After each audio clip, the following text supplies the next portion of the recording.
find out what is the actual difference between professional and I need something that's not going to let me down. So you're going to pay for professionalism and reliability. I've been using it for a bit now and I've not had any problems with it. Whereas on these, I've experienced, just as the title says, I'm comparing 3 HDMI capture cards.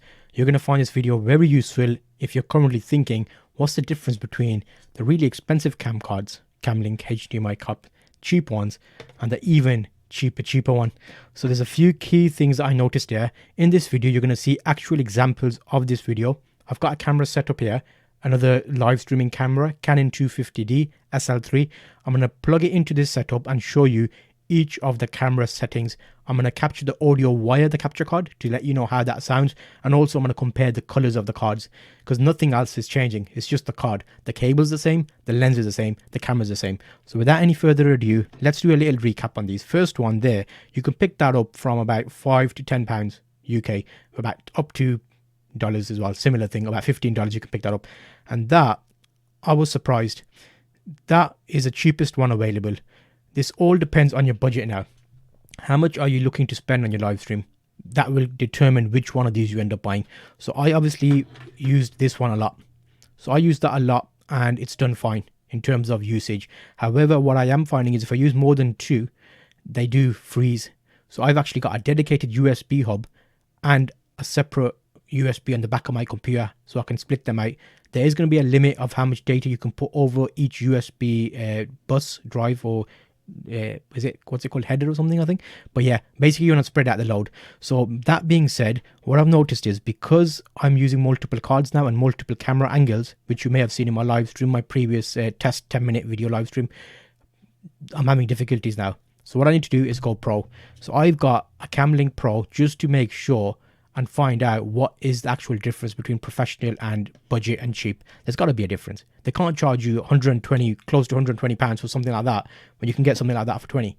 So we're going to see in this stream, you'll find out exactly why the difference is, what's going on. So I'm going to show you 3 sets of clips, each of these cards. This card, I would say don't buy this card. The reason I would say that is I was live streaming on this with this card and I plugged it in and it froze my live stream.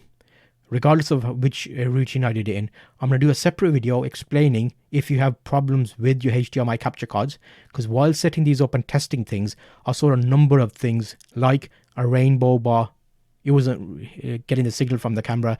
On some of them, the audio wasn't being captured. I was using OBS. In some of them, it kept freezing. If I put that on first, put that one on second, it wouldn't recognize it. But if I put that on first and that one on second, it would recognize it. So there's these funny little quirks that are very... You need to test it basically. I'll do another video about that. I'm not going to go into it yet. So first up, let's have a look at... I think we look at this one because I use that one the most. Let me show you the video clip of this one so you can see how it performs. This is a quick test of the cheap HDMI capture card. I'm using that on my 250D. I'm using the HDMI out of the camera. You're actually listening to the audio from the camera source that's coming out via the HDMI into the card. So it does capture audio. I'm not using that mic. And 28 to 2.8 lens. It's at 2.8. 24 to 70 lens.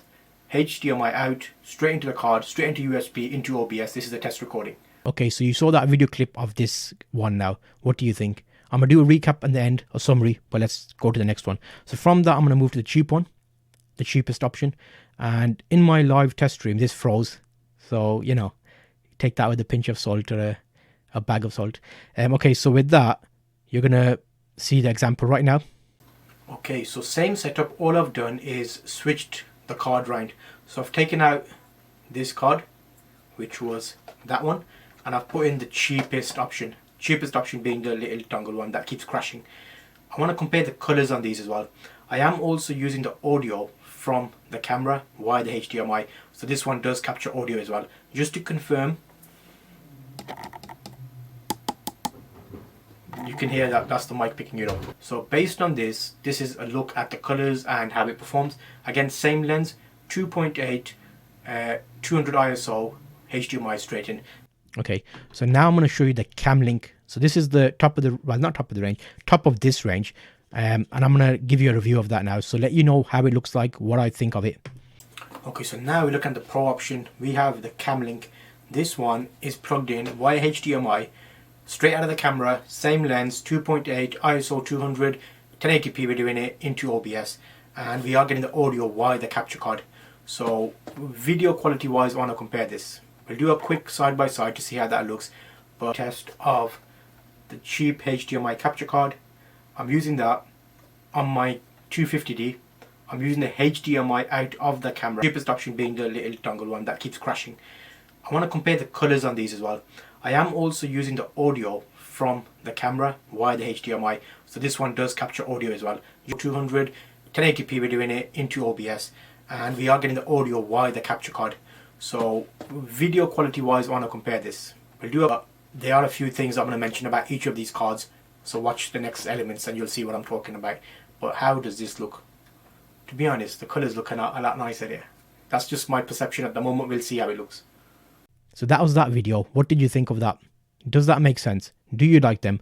Now, I'm going to give you an option, because let's think about it. You may be familiar with my live streams. My live stream quality has slowly got better. I used to use a lot of action cameras, but because of that issue about the cables on the cameras and they're not working perfectly, if I was using a cheap camera, this is an action camera, if I had a budget of say $150-ish, I'd buy that camera, I'd buy one of these cheap cards.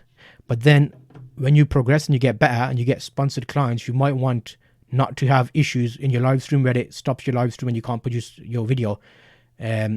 That's why you need something professional. If you're spending £600-700 on a camera for live streaming like I did in that setup, then you want a camera which is what, £120. So in comparison to your professional setup, you'll need to upgrade everything around the infrastructure to make it more secure and work for you well. So in summary, I think you can use different cards for your budgets. There's nothing wrong with different cards. You can use them for different methods, like you can use it for computers, a PS 165 or whatever's coming out now. You can use these to capture gameplay as well. I might do a separate video about that, so let me know if you want me to test that. And this cam link was something that I was surprised with, as in I've been using it for a bit now and I've not had any problems with it. Whereas on these, I've experienced freezing and issues, but then I thought, you know what, it's a cheap card. I've learned to live with it. However, now that everything's getting speeded up, I'm doing Amazon Live regularly, 2-hour shows every day. I need something that's not going to let me down. So you're going to pay for professionalism and reliability. That's where your money difference is. I'm looking at an ATM Mini. That's coming shortly, so keep an eye out for that as well. I'll see you on my next video where I did a lot more comparisons in terms of making live streams and videos. See you there.